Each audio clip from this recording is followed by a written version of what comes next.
All right. Good evening, everybody. I'd like to thank you all for taking some time out of your evening to discuss the proposed stream restoration project at the Rabbit Branch Tributary at Hickory Farms. We're currently at the 35% design phase, which means that the design is still being developed. There are some aspects that are still being clarified, and so many things are subject to change between now and the final design. But the purpose of today's presentation is to show you where we are in the process, allow you guys a chance to voice your concerns or ask questions.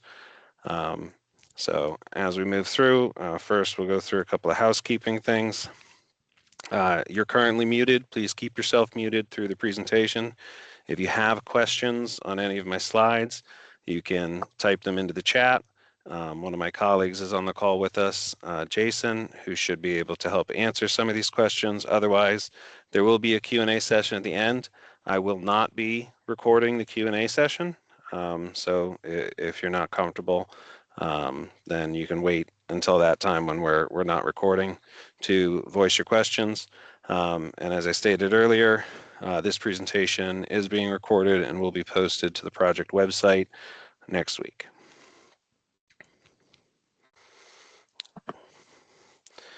So we will be going through an overview of the project area, the existing conditions and design goals, as well as looking over the design as it stands at this 35% milestone, seeing the impact of the proposed stream restoration, the staging areas, any potential impacts to HOA parcels or private properties. We will be discussing design choices being made and explain the ecological and hydrologic benefits of this restoration. There'll be a brief overview of the existing stormwater easements and some of the easements that would need to be required for the restoration project to proceed.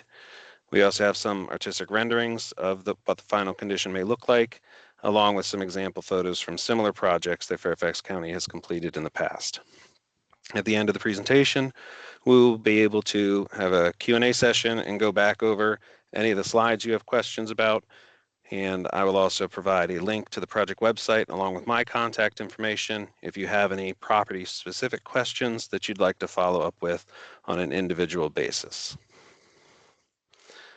To start with, the project is located just west of Burke Station Road and north of Cotton Farm Road. It runs from Cotton Farm Road, let me get my pen going, from Cotton Farm Road north to the boundary with the city of Fairfax. The outfall area just downstream of Cotton Farm Road was considered in our initial evaluation, but it was determined to be in fairly stable condition and not in need of restoration at this time. Shifting maps, the area we see here in purple or light purple is the actual project's limits of disturbance. The red areas around it are the areas that are currently encumbered with stormwater easements, and these small hatched sections are where the stockpile locations are currently located. Some of these stockpile locations may end up being expanded or adjusted in the future iterations of the design. If we take this north-oriented design and rotate it 90 degrees, it will now be in the orientation in which we will review the rest of the plans, with north being the upstream end being over here on the left, and the stream flows to the right before it goes under Cotton Farm Road. So the reason for this project is the main channel is in an eroded and incised condition. When the erosion occurs, the stream channel lowers down below the general forest floor elevation, and right now much of the stream has like an average of 3.5 foot high near vertical banks. There are two intermittent tributaries coming in from Harvester Lane and Burke Station Court.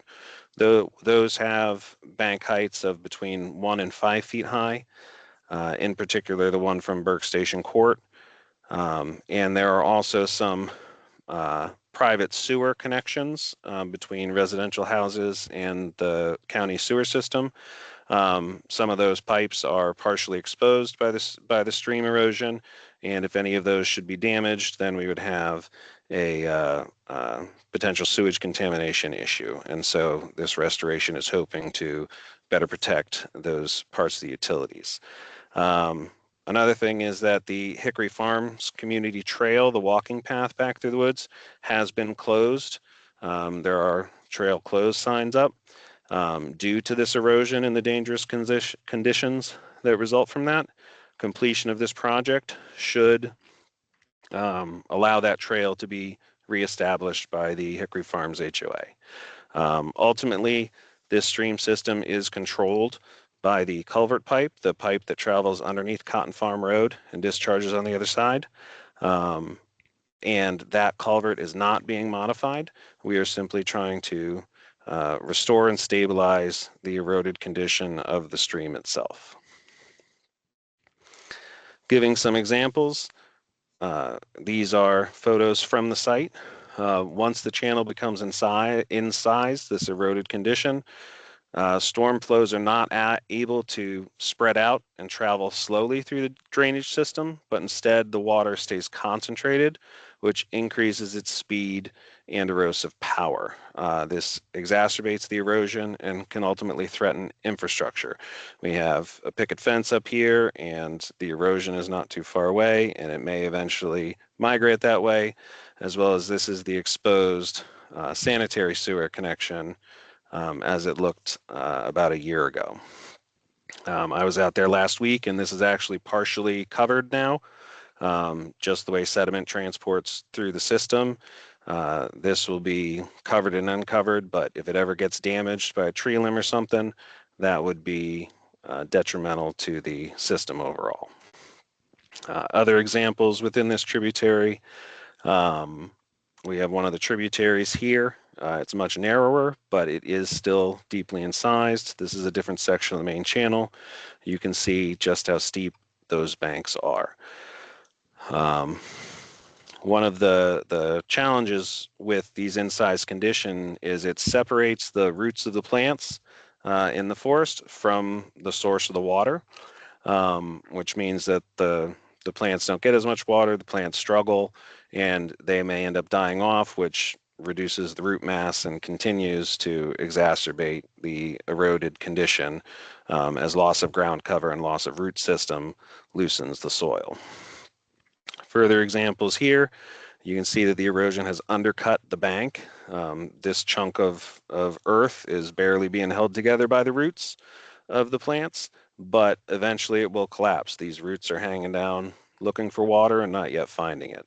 We have a couple of trees over here that have been eroded enough that the entire tree is starting to lean. If those trees fall, when they fall, they might cause a partial blockage of the stream. And as the storm condition flows, try to get around the partial blockage, it will again exacerbate and make worse that erosion problem. The overall goals of our project are broken down on this slide. First thing we need to do is consider the hydraulics, ensuring that the channel that we're designing, that we're trying to build, can handle the expected volumes of water that are seen on your most frequent storms as well as your 1 to 2 year storms. Once the channel size is determined, then we start considering how to ensure that it remains stable, using different riffle and pool structures to control the speed of the water, riffles being where the water is shallow and fast, and pools being where the water is deeper and slow. The balance of these two factors help support ecological and environmental benefits that the stream can help achieve. When you slow the water down, when you hold it in place, it gives the water time to percolate back into the soil, saturate the soil, and support a healthy ecosystem rather than quickly transporting the water downstream and leaving the surrounding areas drier and less able to support vegetation, which ultimately helps lock that soil in and keep the ecosystem healthy. For this design, we're also trying to take advantage of some of the landforms to develop some wetland pockets into the system, which would help provide additional habitat diversity, filtering capabilities, and again, that groundwater saturation. So from the map before, this is a view of the upstream end of the design. The restoration work starts with a riffle. Again, one of those shallow, faster flowing water sections, followed by a pool, and we do a riffle pool pattern throughout the design, as well as a wetland pocket that we are starting to develop here. The pools, as they're currently designed, are fairly shallow, only about 1.5 feet deep at base flow. During storm flow, that water will fill the channel a bit more, but by having this variation in the system, it allows the water to spread out during storm events across the width of the riffle, across the width of the channel into the wetland pocket, allowing it to slow down and reduce the erosive force. The pink line we see on the bottom part of the screen, that is the current walking trail. This end, if you were to follow it up, this is the inset orientation. The walking trail would loop over here into, I believe it is Country Squire Lane. The construction efforts will utilize the footprint of the walking trail as the construction access road. That's this light brown section here. That will limit the overall impact to the forested area. The area where the walking path currently is fairly open thanks to a sanitary sewer line that runs through the area. It's not as heavily treed. And so by using that, we can limit the overall impact on the forest. It will cause the pedestrian path to be closed to the public throughout the course of construction. You guys already have trail closed signs up there, but we will have additional trail closed signs at the very least where the trail approaches the limits of construction, the limits of disturbance, this black line. But we may also put a trail closed sign up by the end of the where the asphalt trail ends from Country Squire Lane. There are occasionally X's. They're a little difficult to see, but there's an X here and an X here, indicating that these two trees will be removed as part of the process. Those are large trees, 12-inch diameter and larger trees that we are calling out to be removed. Other trees, smaller ones, may be removed as part of the process, taking out the understory brush and some of the herbaceous growth to help allow access to the construction area. Those will be limited to within this limits of disturbance as LOD, black border. There are some pockets that we are leaving. We're leaving a pocket of undisturbed area within the project. And you'll see that more on the subsequent slides. And then after construction, this footpath would be reopened and restored to near pre-existing conditions. We will be planting trees, shrubs, seed mixes around there. But again, it will be walkable, and that path will be able to be reestablished after construction.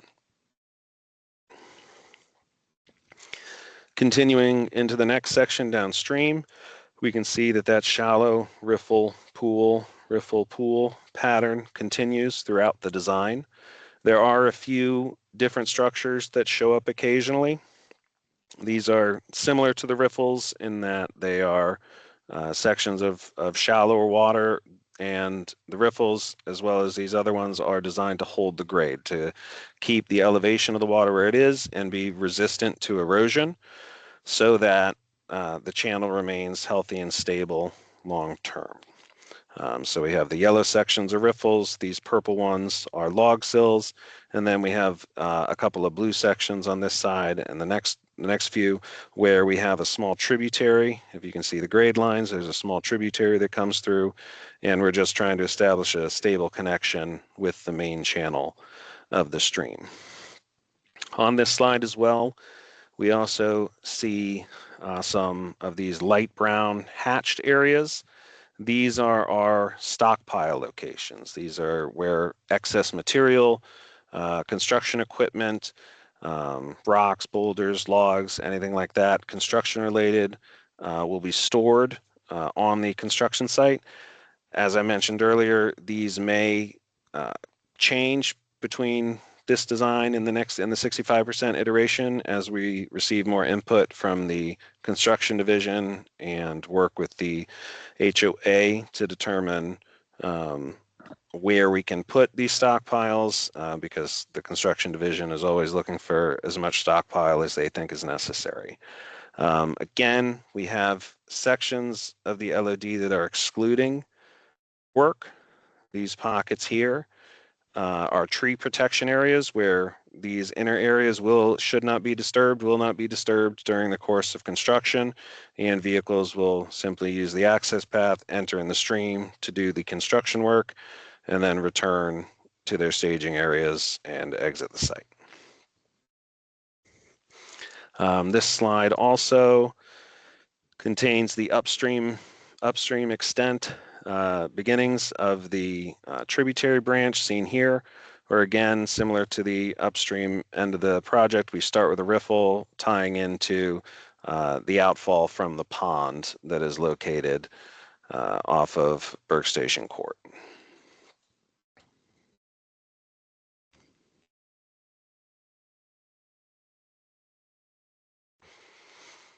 We're moving downstream again. We come to what we call the confluence, where the main channel and the major tributary come together.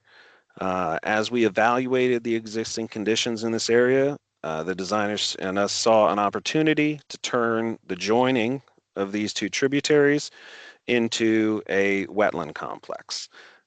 We will be clearing out trees in between here, lowering the grade a little bit to allow for some additional volume capacity during storm events, provide lots of habitat for native wetland and riparian species. And once those are fully established, the root systems of them will provide a lot of stability to the soil and habitat for wildlife to increase the overall health of the surrounding ecosystem. At the downstream end of this small wetland complex, we have another one of those purple log sill grade controls to help lock all of this in place and ensure that anything that isn't stabilized because maybe the vegetation hasn't grown in yet is held in place by the robust grade control heavier structure at the bottom of it to prevent any disturbances from continuing. On the far right side of the stream, let me advance real quick at that way. You can see the small section pink. That's where the other end of the walking path from Cotton Farm ends. And it ends right there because there's about a 4.5 foot near vertical eroded slope. Actually, it's a little undercut as it makes this turn at that location, and that's part of the erosion that caused this trail to be closed by the HOA. There's also this gray dotted line, there's an existing wetland pocket in that area, just on the other side of it. So we're trying to use the example wetland pockets that this forest stand already has to recreate some more and expand that biodiversity into the confluence. Our design is intentionally leaving this area alone because we've determined that it is in healthy condition and we want it to continue to flourish. You may have noticed as well that the limits of disturbance are staying very tight to the footprint of the stream. We are taking pains to ensure that that LOD is as tight as possible to help limit the impact to the forest stand, as well as limiting impact to the private properties that the stream crosses through. Some of these parcels of land belong to individual homeowners rather than an HOA.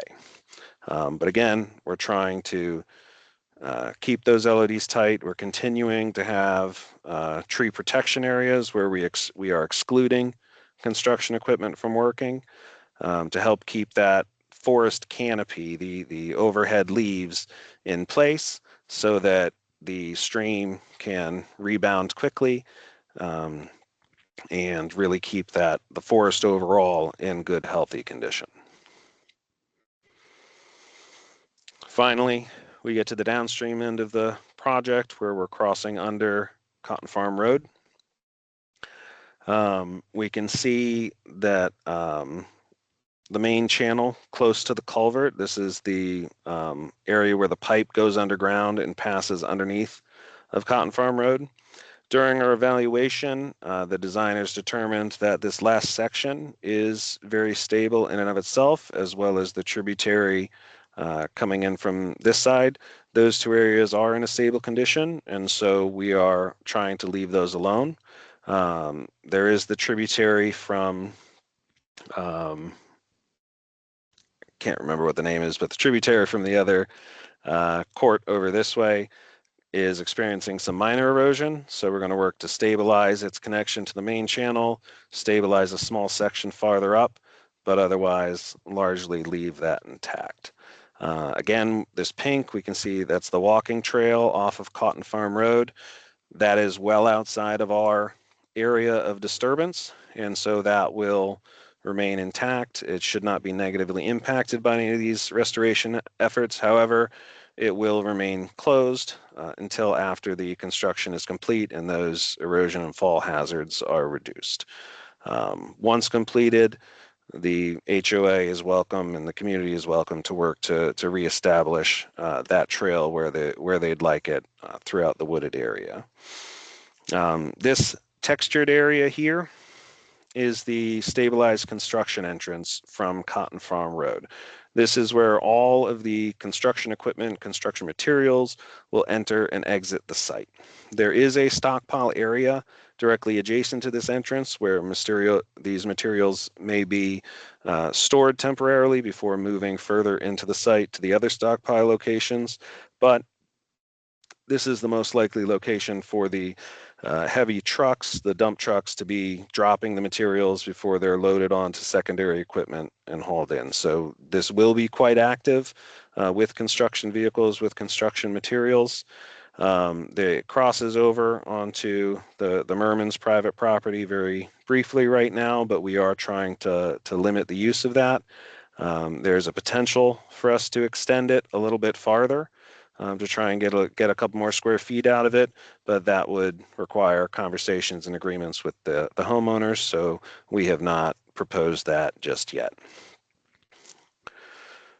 We do acknowledge that this construction entrance is located on the curved portion of Cotton Farm Road.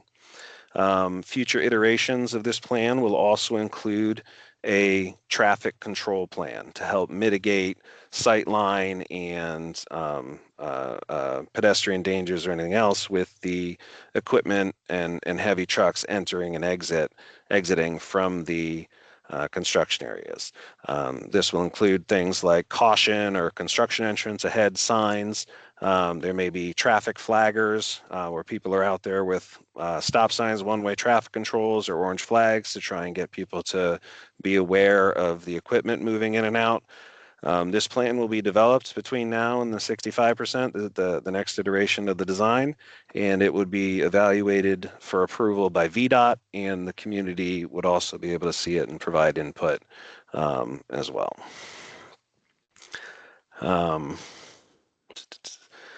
And we can see here that the stream enters this culvert, travels under Cotton Farm Road. This is a 72-inch or 6-foot culvert pipe. As mentioned at the beginning of the presentation, this pipe is ultimately in control of the flow at Cotton Farm Road, meaning that in the event of a very large storm, this pipe can only throughput so much water at any given time. So if the storm is big enough, you may see ponding water up into the forest. But again, that is not something that is going to be that this restoration would impact at all. But it does cause the 100-year floodplain to exist because this is a choke point in the system. There is a 100-year floodplain that runs through this area. Our design is taking care to ensure that any changes we make does not negatively impact or expand that 100-year floodplain. So whether or not the floodplain is currently defined on anybody's properties or on the HOA property. We're able to use modeling to calculate where it is, and we ensure that any changes we make over the course of this design do not cause the footprint of that floodplain to expand towards anybody's houses. The other benefit of doing a restoration is it does remove some existing trees. You know, we saw the pictures where the trees were leaning over into the stream. If any of those do become dislodged and flow down the channel, they can clog or obstruct this pipe, which then may cause additional flooding. So there is a lot of benefits to us coming in and doing this work. By stabilizing the channel, we also are reducing the amount of sediment that the section of stream produces, and ensures that the stream doesn't migrate and cause damage to people's properties.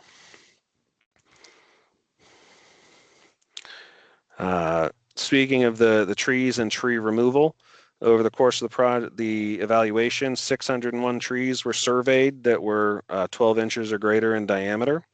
Of those, 50 of them are proposed for removal for this project. The trees that are removed will either be hauled off site, but as much as we can, those trees and the branches and brush that comes from them will be incorporated into the design. These photos show how logs and sticks can be incorporated into the control structures, into the pools, to help slow down water, help provide habitat for aquatic creatures. All of these structures are supported under the water or even under the ground in places by heavily compacted clay or even large rocks and boulders to help anchor things in place. An interesting fact about wood in freshwater environments is just how slowly they decay. Freshwater or logs and sticks that are submerged in freshwater and stay submerged last a really, really long time. The leaves get eaten by bugs and stuff, but the woody material itself are very, very stable over time. It takes them a long, long time to deteriorate. And so any of these structures where we incorporate wood, we do expect those to remain stable throughout the future. With the removal of these trees, the county is always considering the replanting. After construction efforts come to a close, the restoration planting begins. And these typically include planting lots of native trees and shrubs, as well as seed mixes and herbaceous plants that help reestablish a healthy forest and riparian buffer around the stream very quickly. And you'll see in a few slides what that looks like. So overall, with stream restoration, there are 4 main strategies for how we go about doing restoration. These are defined as priority 1 through priority 4. Each one has a slightly different approach. Priority 1 involves filling up the existing channel to reconnect the stream to the surrounding floor.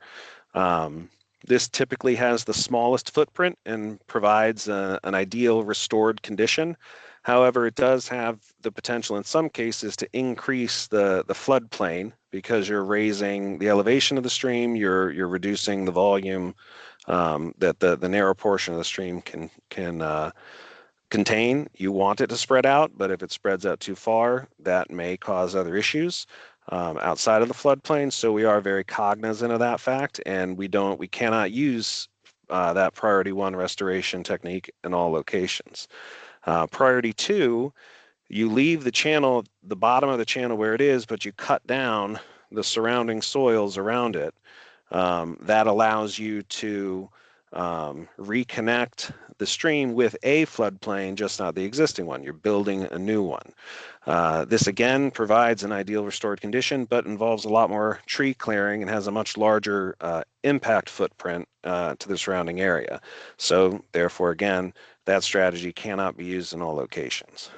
Priority 3 is where we are constrained by other infrastructures, houses, roads, some other hard surface that we cannot, we don't want to increase raise the channel, increase the floodplain, because that would cause issues, and we don't have room to cut down a new floodplain. So we have to come with a modified approach where we raise the channel a little bit, cut a little bit, to do kind of a hybrid approach. And that's what priority 3 is considered, splitting that difference. This approach is generally used when space is limited. It doesn't necessarily provide an ideal restored condition ecologically, but it does provide some ecological benefits while also protecting all of that surrounding infrastructure, and offers long-term stability for the system. Oops, sorry.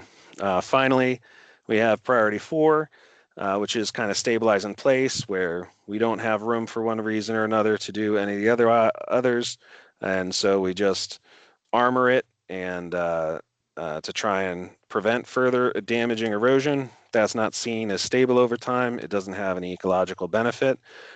So that is, the one that we choose to pursue the least. For this project, we're aiming for kind of a mix of priority 1 and priority 2, especially where that confluence and wetland complex is located.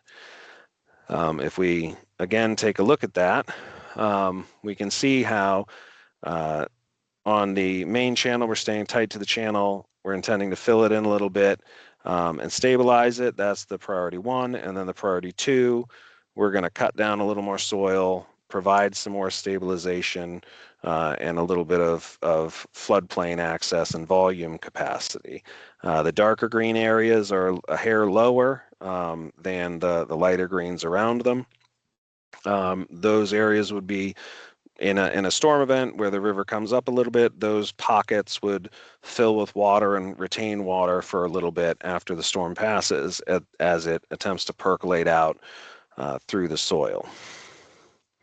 And as mentioned before, this purple area is a grade control structure that will help hold all of that system in place and ensure that there's no erosion or anything that occurs due to the storm event. When water is allowed to spread out and take up a little bit more space, it tends to slow down, get absorbed by the soil, and as I've said, improve the overall habitat condition of the surrounding area. So some examples of the pools and of the stream structures. This is an example of a riffle. This is a reinforced bed riffle where we're using heavier aggregate of different sizes, some large, some small, to lock the aggregate together and hold it in place during storm events. You get some base flow, but during a storm, there's a nice stable kind of U-shaped channel here where the water will flow most of the time within the storm channel itself. In the event of a very large storm, it might jump out on these banks a little bit, but those are again stabilized by vegetation, plantings, as well as grass.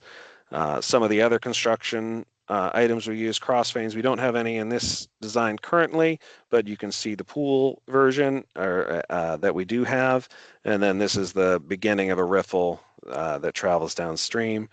And if we look over here, this is what we call step pools, where we have a series of pools with waterfalls in between. Again, we're not using this technique on this particular project, but these are some examples of the different structures we can use to help dissipate the energy, convey the water downhill stably, as well as provide pool environments for aquatic critters to thrive.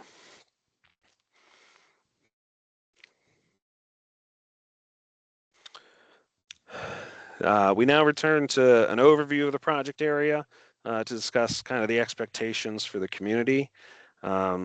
Around the LOD, the limits of construction, again, this purple area is where the construction will be occurring. Around the limits, we will end up putting an orange construction fence. It's about 4 foot high, plastic fence to help keep people from wandering into the construction area. The fence will be monitored throughout construction, repaired as needed. It's not meant to completely prevent people from accessing. It's just meant to be a clear warning. If people break the fence and get in, They know they've done something wrong, and we will be repairing it as needed to help prevent people from accidentally wandering through. The paths that approach the construction area, the one from Cotton Farm Road and then the other one from the other side, those have trail close signs up currently due to the community's choice to close the trail. When construction is going on, we will be putting additional trail close signs up, both where the trail approaches the limits of construction as well as potentially at the entrances to those trails, so people don't go for a walk in the woods thinking they can connect through when there's construction in the way. The construction activities will be limited to within that limit of disturbance. The red existing stormwater easements, we will need to be looking at the language of those easements to ensure that it supports executing the stream restoration work. There are definite gaps in the areas where we have easements, as well as potential gaps in the language of the easement. So all that will be evaluated, and our design, and we will be looking to get all that unified before the construction is executed. The design team has proposed new easements or expansions to the existing easements. Now the existing easements are in black and the proposed new easements are in red, where we will need to work with the landowners or the HOA management directly to try and secure land rights for these easements, access rights. These are meant to capture not only the limit of disturbance, but also the floodplain, the 100-year floodplain for the stream system that we modeled. These easements are use agreements between the owner of the property and individuals or entities, in this case the county, that need to be able to access or perform maintenance on the land or utilities within the land.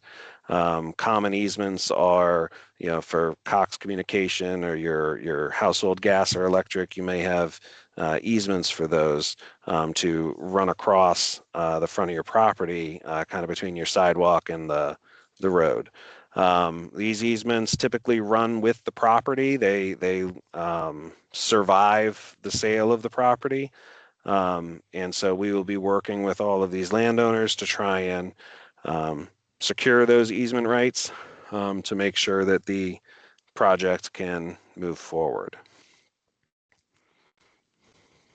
That way, once we do complete construction, if something fails, if something needs to be repaired, the county already has that established permission to go back in there and fix whatever problems arise. That's the ultimate goal of having these easements in place, is to be able to maintain what we have built. Here we come to some example renderings. This is an artistic example where we took a photo of the stream as it currently exists, and the designers were able to superimpose some other riffles on there to show kind of what our expectation is. Better vegetation along the banks to help stabilize the soil, heavier aggregate in the channel to stabilize the channel bottom, and the larger trees and overhead canopy still intact. That is our goal for these projects. So this is the artistic rendering. Next slide here, we have some real world examples from similar stream restoration projects. This stream is quite wide, again with steep banks similar to the stream system that you guys have. And after restoration, they were able to provide a very stable aggregate channel. This one also has logs, these kind of straight pieces that you're seeing in there. Those are logs incorporated into the riffle to help control the grade, and nice heavy plantings on either side to help stabilize the soil. That was about a year after restoration, and then by the time it was 4 years afterwards, everything has grown up so thick, it's like a jungle in there. It's very stable, it's very heavily vegetated, it's a nice, healthy, riparian area.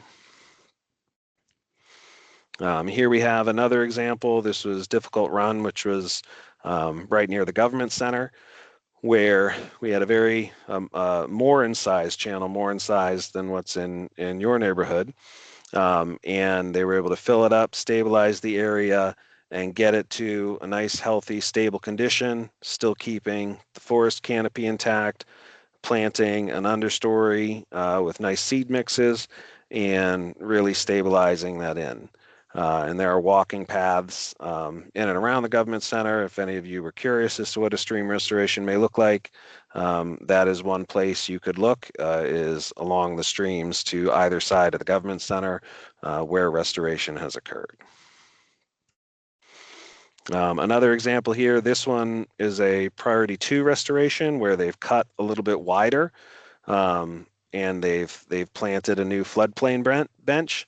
But again, we're looking at heavier aggregate in the bottom, nice vegetated slopes to help lock the soil in place, and a bit of an expansion to the floodplain to help allow that water to spread out and slow down rather than staying concentrated and causing more erosion. This armoring here, this is an improvised armoring that was done, but it was not stable, and so as the restoration occurred, they were able to find a stable condition with a floodplain intact rather than these large steep banks.